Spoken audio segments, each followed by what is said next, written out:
आज या ठिकाणी विधानसभेच्या उपसभापती नीलम गोऱ्हे यांनी जे काही वक्तव्य केलं दिल्लीमध्ये त्या मराठी सारस्वताच्या कार्यक्रमामध्ये गेल्या होत्या. मराठी सारस्वताच्या कार्यक्रमामध्ये काहीतरी सरस्वतीला स्मरून चांगलं बोलायला पाहिजे होतं, पण त्या बोलल्या नाही. त्या तिथं काय बोलल्या की उद्धव ठाकरेंना म्हणजे एक पद घ्यायचं असेल तर 2 मर्सिडीज द्यायला लागतात. माझा त्यांना सवाल आहे की तुम्हाला 4 वेळा आमदार केलं, 2 वेळा विधान परिषदेचं उपसभापतीपद दिलं, महाराष्ट्राचं सगळ्यात मोठं पद दिलं. तुम्ही 6 पदं तुम्हाला मिळाल्यानंतर 12 कुठली गाडी ती 12 मर्सिडीज तुम्ही उद्धवजींना द्यायला पाहिजेत.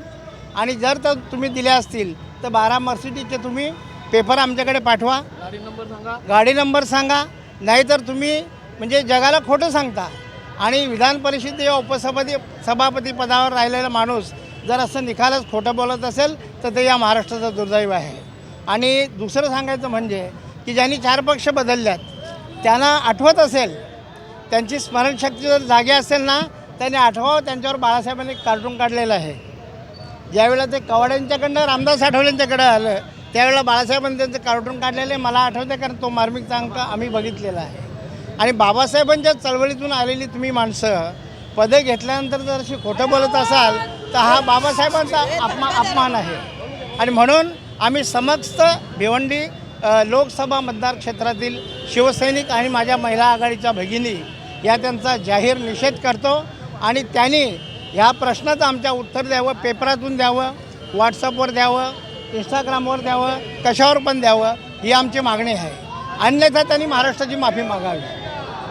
त्यांचं जे वक्तव्य आहे हे वक्तव्य त्यांनी कुठल्या दबावाखाली येऊन केलेलं आहे. कारण नीलमताई गोरे जेव्हा राजकारणात आल्या तेव्हापासून तर आतापर्यंत त्यांच्याकडे 250-300 करोड रुपयाची प्रॉपर्टी आहे असं आपण मीडियाच्या आपल्या माध्यमातून आम्ही ऐकत आहे.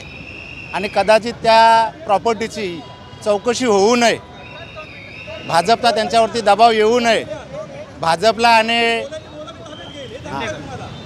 आणि त्यांच्या पक्षाला खुश करण्यासाठी त्यांनी जे केलेलं वक्तव्य आहे हे निषेधार्थ वक्तव्य आहे.